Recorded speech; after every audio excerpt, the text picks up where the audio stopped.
Este es un vídeo tutorial que permite que veáis cómo es el examen teórico de la DGT. Para ello la propia DGT nos ha planteado una simulación que podemos hacer dentro de su página, y entonces para ello, pues como veis, os vais a la página de dgt.es y dentro de las pestañas que tenéis a la izquierda, del menú de la izquierda, pues elegís formación y educación vial y nos saldrá un menú de nuevo, y dentro de la formación y educación vial, pues como veis aquí vamos a ir a la pestaña número 4, que es la de test de examen. Aquí nos dice la información de cómo se produce el test de examen y las instrucciones que tenéis. Nosotros leeremos estas instrucciones, pero directamente nosotros vamos a acceder a aceptar para entrar en nuestro test. Aquí nos aparece un menú, como veis, y este menú pues son varios tipos de test o de pruebas que existen. Nosotros vamos a hacer la de permiso B, que es la más común, pero como veis aquí tenemos tanto licencias como específicos, permiso por puntos, incluso mercancías peligrosas. Nosotros directamente nos vamos a ir a marcar consultar permiso B. Pero antes de ahí hay que deciros una cosa, y es que en ocasiones cuando pulsamos aquí, dependiendo del navegador que tengamos, yo estoy utilizando Google Chrome, pero en ocasiones si utilizáis Firefox o incluso Windows Explorer, pues os va a salir si permitís las ventanas emergentes o permitís los pop-ups para esta página. Acordaos que tenéis que decir que sí, porque si no nos saldría la ventana emergente que tenemos aquí nosotros ya preparada. Entonces aquí damos a consultar directamente y como veis aquí tenemos ya la ventana emergente de nuestro test. Nuestro test, que para agilizar nosotros ya lo hemos prácticamente hecho, y como veis aquí tenéis que marcar, aquí tenéis para marcar las preguntas en las que nos encontramos. Vamos a ir directamente a la 1. En esta tenéis la respuesta ya acertada puesta, lo que hemos hecho antes para agilizar un poco esto, pero podríamos cambiarla directamente a otra que fuera incorrecta en este caso, y entonces vamos a ir pasando todas las ventanas emergentes que siguen aquí, ¿vale? Vemos aquí, por ejemplo, dice la distancia de seguridad con el vehículo que circula delante depende de, pues obviamente depende fundamentalmente de la velocidad y las condiciones de adherencia del vehículo, ¿vale? Vamos a ir pasando, podéis dar al siguiente o podéis ir directamente a la pestaña que correspondiente. Esto lo hacemos fundamentalmente para hacer un examen común, pero si por ejemplo habéis dejado la pregunta número 7, pues tenéis dudas sobre ella, pues podéis volver en cualquier momento a cualquiera de ellas, ¿vale? Vamos a la 2, el conductor del vehículo que se encuentra en una vía mediante el carril de aceleración. ¿Qué velocidad debe hacerlo? Pues fijaos bien, a la adecuada. No podemos ir a la máxima de la vía como pone aquí o a la mínima, sino dependiendo del tráfico. En este caso pues iríamos deprisa porque no hay mucho tráfico, pero va a depender un poco de eso. Vamos a la siguiente, ahora lo he marcado por directamente a la pregunta. Si circula por esta vía con tráfico denso, no puede cambiar de carril para. Pues fijaos bien, para adelantar es lo que no permite hacer, porque acordaos que con tráfico denso solo podemos abandonar el carril para efectuar un cambio de dirección a la derecha o salir de la calzada, etcétera. Y fijaos bien que de estas tres opciones, pues precisamente la de adelantar es la que hemos marcado, que no se puede hacer.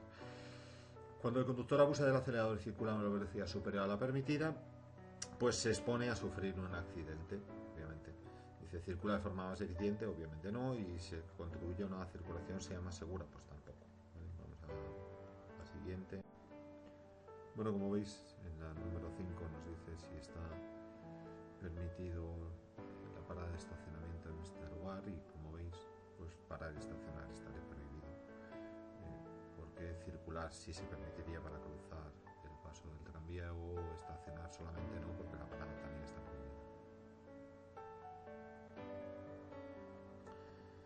¿Está permitido colocar los triángulos de preseñalización de peligro a más de 50 metros? Pues acordaos que por supuesto que está permitido, porque claro, si a 50 metros está en una curva y no nos ven, pues tendremos que colocarlos más lejos. Por lo tanto dice sí para que sean visibles antes de 100 metros.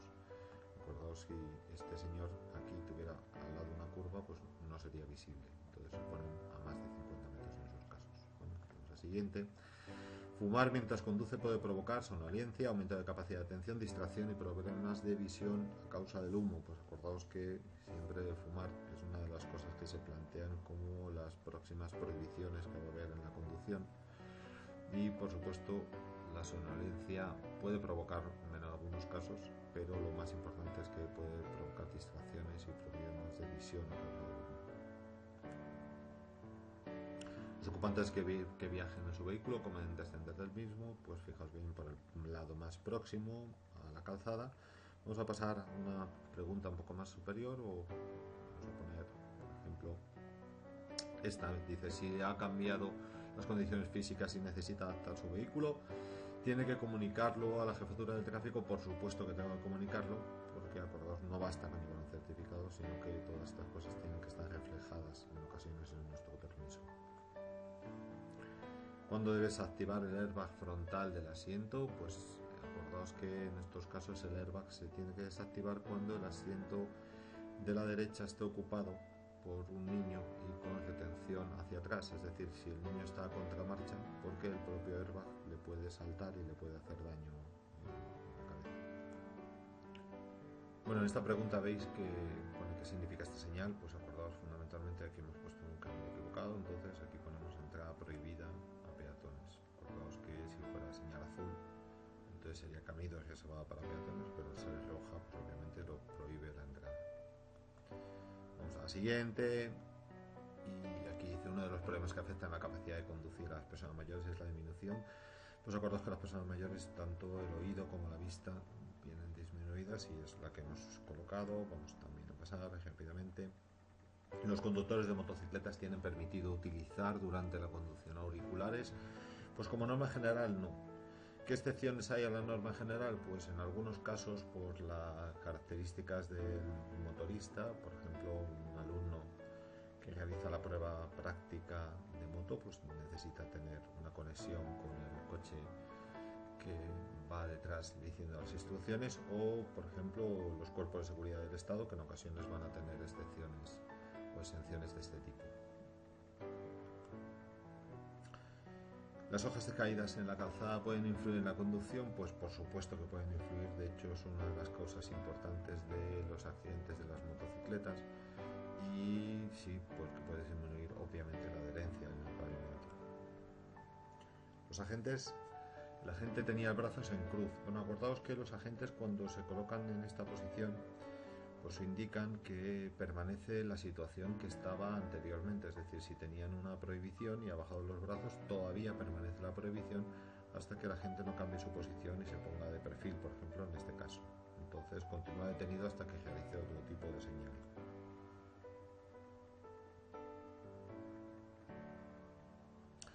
¿Qué puede provocar la fatiga en el conductor? Pues acordaos que puede provocarla muchas cosas, ¿no? Pero fijaos bien que ventilar precisamente quita fatiga, y con un firme en buen estado existe menos fatiga que con una mala carretera. Por lo tanto, la conducción de noche y con iluminación deficiente pues provoca mucha fatiga.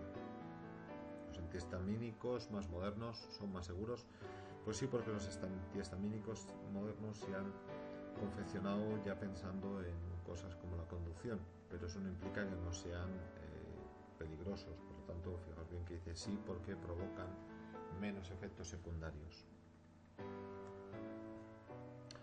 Si su permiso de conducir tiene un año de antigüedad, ¿cuál es la tasa máxima permitida de alcohol? Bueno, en esto hay que decir que siempre tenéis que tener cuidado los miligramos por litro, porque acordaos que el tráfico establece que en sangre sean gramos por litro y en aire expirado miligramos por litro. Por lo tanto, de momento tenemos que ver que sean miligramos por litro. En este caso, las tres opciones habla de miligramos, por lo tanto nos lo pone fácil. Pero por otro lado, sabemos que un conductor novel tiene limitada, durante los 2 primeros años tienes limitado la injerencia de alcohol a un límite inferior que a los conductores experimentados, y fijaos bien que sería 0,15 miligramos por litro en aire expirado, 0,30 gramos por litro, acordaos, en sangre. El panel indica, acordaos que estas flechas traducidas serían durante, por lo tanto durante 4,25 kilómetros existe este peligro, que son la sucesión de curvas peligrosas, la primera a la derecha, por lo tanto la B.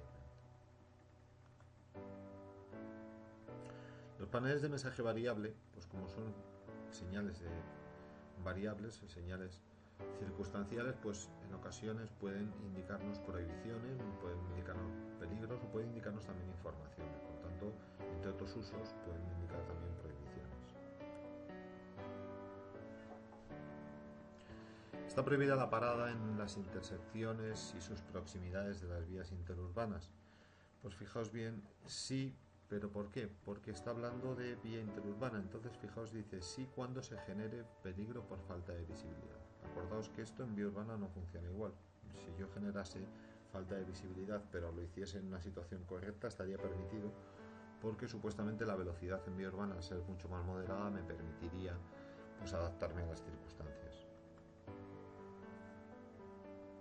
Se prohíbe circular por autopistas a los vehículos que no sean capaces de alcanzar una velocidad en llano superior o igual a 60 km por hora, que coincide, como sabéis, con la velocidad mínima de autopista.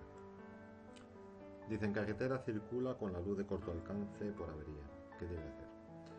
Acordaos que en vía interurbana insuficientemente iluminada, si las circunstancias no lo permiten y no deslumbramos a otros usuarios, deberíamos circular con luz de largo alcance.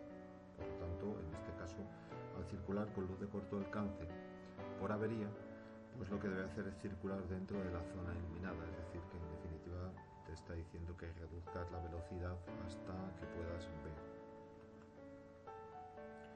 Los accidentes de tráfico son la principal causa de mortalidad. Pues fijaos bien, estadísticamente está comprobado que entre los jóvenes de 15 a 29 años. ¿Es conveniente que el conductor de una motocicleta lleve botas? Pues sí, siempre es conveniente, tanto en verano como en invierno, porque la bota protege la pierna y por otro lado el tacón es necesario para utilizar el cambio de marchas.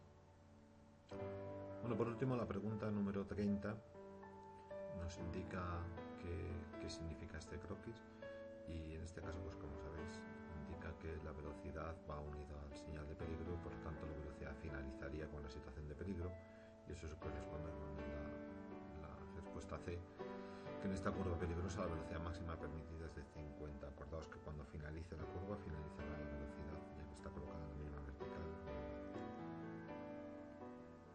Bueno, hemos finalizado el test y entonces nosotros vamos a darle a la pestaña finalizar. Si hubiéramos hecho todas las preguntas como parece que las hemos hecho bien, pues no nos saldría ninguna corregida, pero nosotros hemos hecho aquí una pequeña trampa para que veáis cómo funcionaría un test que no está perfectamente hecho, sino que tiene algún tipo de error. Aquí nos especifica que si está seguro de que ha terminado. Si esto lo hiciéramos en la prueba de verdad, pues al decir que vamos a aceptar el final del examen, pues los resultados los recibiríamos al día siguiente, pero aquí nos dan la opción de volver a ver todas las respuestas acertadas y no acertadas que tenemos.